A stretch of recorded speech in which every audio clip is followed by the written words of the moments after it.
Fait la suite de la vidéo. Alors si on regarde la première, on pourrait croire qu'il y a une vision cohérente de la compilation. À l'époque de l'apôtre d'Allah, des scribes écrivaient la révélation au fur et à mesure, à savoir des versets lorsqu'ils arrivaient, et donc ça a fait des fragments physiques qui se sont éparpillés chez différents compagnons, et à côté de ça, les compagnons connaissaient en partie ou apprenaient par cœur l'entier du Coran. Et lorsque il y a eu la bataille de Yamama et qu'il y avait des risques que des personnes qui connaissaient entièrement le Coran meurent, on s'est dit qu'il était peut-être judicieux d'avoir en support physique. C'est pour ça que Abu Bakr a chargé Zayd ibn Thabit et de retrouver des supports physiques et de s'enquérir des témoins qui connaissaient par cœur le Coran pour avoir une trace écrite du Coran au cas où celui-ci risquait d'être oublié par la disparition de ses mémorisateurs. Et plus tard, sous Othman ibn Affan, lorsqu'il y aura des divergences dans la récitation, et que c'était probablement dû au fait que chacun avait sa copie personnelle et que celle-ci était altérée ou remplie de marques personnelles, de commentaires ou d'erreurs même, et bien à cette époque on s'est dit qu'il était judicieux d'avoir une version officielle, et pour ce faire on a repris les feuillets qui avaient été compilés sous Abu Bakr, avec de nouveau un parterre d'hommes qui entouraient Zayd ibn Thabit. Enfin, à l'époque il était seul, mais ensuite ils seront 4. Et ces 4 hommes feront donc une version officielle du Coran qui sera envoyée dans les différentes régions et qui remplaceront les copies individuelles qui, elles, seront détruites. Déjà, je vais montrer un petit problème qui passe généralement inaperçu, mais qui vient de cette narration-là. Cette narration a clairement eu lieu sous Othman ibn Affan, puisque Zayd ibn Thabit utilise le « nous ». Et que lorsqu'il a compilé, il était tout seul, tandis que lorsqu'il a fait la version officielle, il était entouré de 3 autres hommes. Or, à ce moment-là, il dit il y a un verset de la sourate El-Ahzab qui manquait. Et nous avons donc été le chercher. Et nous l'avons trouvé que chez Khuzayma ibn Thabit el-Ansari. Le problème à ce niveau-là, c'est que si c'est effectivement le cas et qu'il manquait en verset, eh bien ce verset devait manquer à cette première compilation. Ça veut dire que lorsque Zayd ibn Thabit a fait la première compilation du Coran sous forme de feuillet, eh bien il avait loupé un verset. Ce qui est déjà assez surprenant. Ensuite, on a un problème bien plus grave à ce niveau-là, qu'il y a un trait ou 2 versets qui manquent à la fin de la sourate At-Tawbah. En fait, il existe une version qui ne passe pas par Ibn Shihab az-Zuhri, qui se trouve dans le Kitab al-Masahif d'Ibn Abi Daoud et dans le Musnad de l'imam Ahmad, qui rapporte que sous le califat de Omar ibn al-Khattab, donc après Abu Bakr, Ubay ibn Ka'b, un autre compagnon assez célèbre, a été chargé de compiler le Coran, et que lorsqu'il est arrivé à la fin de la sourate At-Tawbah, il a dit que l'apôtre d'Allah lui avait récité 2 versets supplémentaires. En fait, on a 2 narrations où on se retrouve avec le même problème au niveau de la fin de la sourate At-Tawbah. Ce qui peut se poser la question de savoir, est-ce qu'on a 2 narrations complémentaires, à savoir que M. Bazzouri aurait passé sous silence un événement qui aurait eu lieu sous Omar, à savoir que sous Omar ibn al-Khattab, il y aurait aussi une compilation, ou alors il s'agit de 2 versions contradictoires où une seconde narration dit qu'en fait ce n'est pas Zayd ibn Thabit qui a compilé le Coran, du moins la sourate At-Tawbah, mais que c'était Ubay ibn Ka'b qui en a été chargé. Ce qui est aussi possible, c'est que il y ait eu un désaccord sur qui avait l'autorité pour compiler le Coran, et que certains aient décidé de passer sous silence l'intervention de Zayd ibn Thabit en le considérant comme n'étant pas légitime. Donc déjà, on commence à avoir des traditions qui deviennent un peu contradictoires. Elles se passent inaperçues puisque généralement, on voit que celle-ci qui se trouve dans le Sahih de l'imam al-Bukhari, et comme le Sahih étant l'ouvrage le plus connu, c'est cette version qui a été la plus démocratisée. Mais maintenant, on va passer à cet épisode des deux versets qui manquent, qui a mis passablement dans le bara les spécialistes du hadith et les savants musulmans. Puisque pour que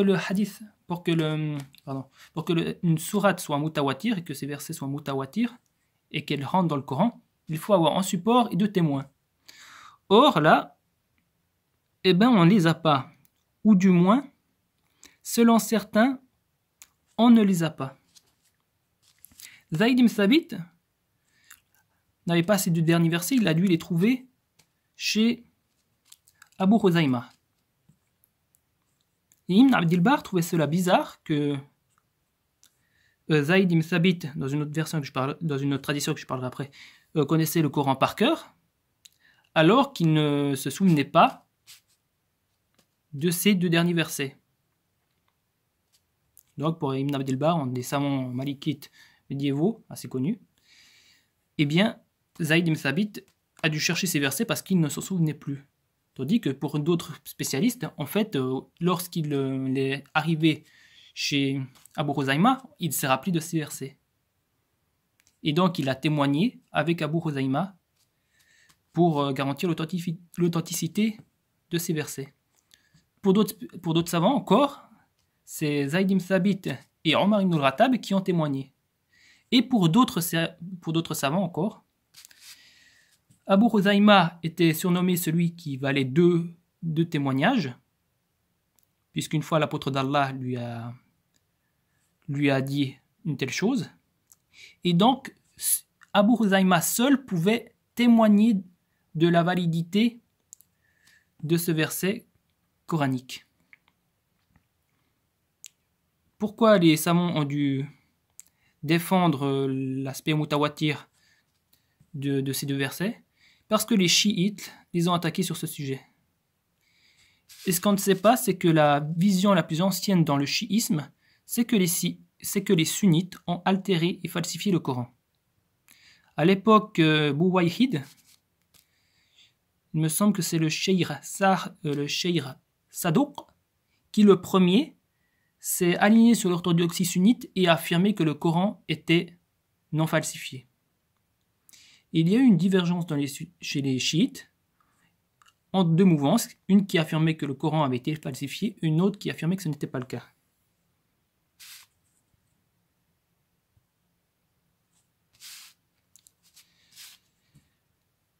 Et là, on arrive à un autre problème encore, c'est que parmi les autorités chiites, j'étais tombé sur un tafsir qui avait été fait par un des membres du clergé iranien, là. Je ne sais plus quel auteur, mais disons que il avait fait toute une section dont le but était de montrer les incohérences dans la manière, dans les récits sur la compilation Voilà, je vais recommencer ma phrase. De montrer que les récits sur la compilation du Coran dans les sources sunnites étaient incohérents. Donc il a montré le hadith qui affirme que c'est Ubay ibn Ka'b qui a collecté une partie du Coran, mais aussi d'autres récits. Parce que pour les chiites, pour une partie des chiites, le Coran n'a pas été compilé par les compagnons, mais a été compilé directement du vivant de l'apôtre d'Allah. Et donc nous avons deux visions qui sont contradictoires. Nous avons les sunnites qui affirment qu'il y a eu cette compilation sous Abu Bakr et sous Othman ibn Affan, mais on a une tradition qui met quand même une compilation sous Omar ibn al-Khattab. Donc déjà on a une tension. Et ensuite on a chez les chiites des affirmations qui disent non, ça c'est des traditions fausses et contradictoires. Ça a été déjà fait du vivant de l'apôtre d'Allah.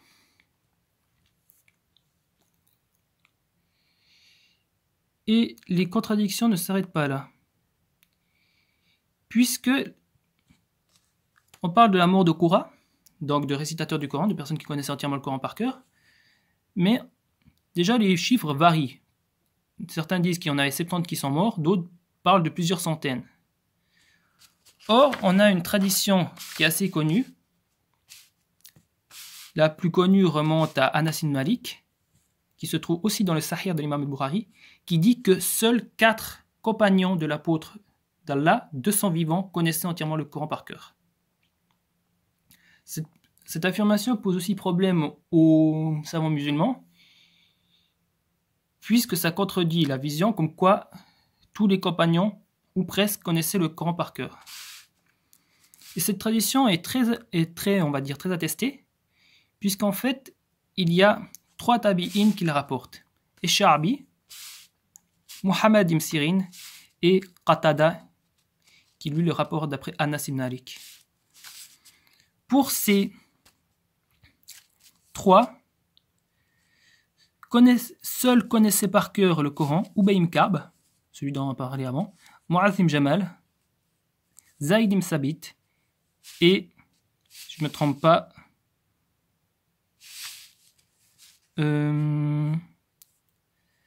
Saad ibn Ubayd. C'était les 4 compagnons qui connaissaient le Coran par cœur, avec des divergences pour Abu Zayd, pour Tamim ad-Darir et Othman, dans les narrations, si je ne me trompe pas, de Muhammad ibn Sirin.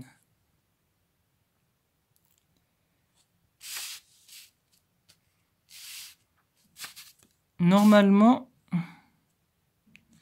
voilà. Anas ibn Malik dit « Ne connaissait le Coran par cœur que 4 hommes, tous auxiliaires, donc des Ansar, des personnes de l'époque médinoise. Et à côté de ça, on a des traditions qui disent que Mujami ibn Jariya connaissait le Coran en entier, sauf de 3 sourates, et Ibn Mas'ud en savait 90, il a pris le reste d'après Mujami.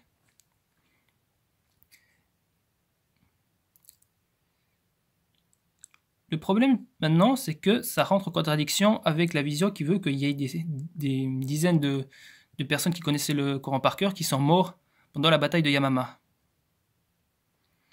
Et sachant que cette tradition est attestée, autant par des Koufiens que des Bassoriens,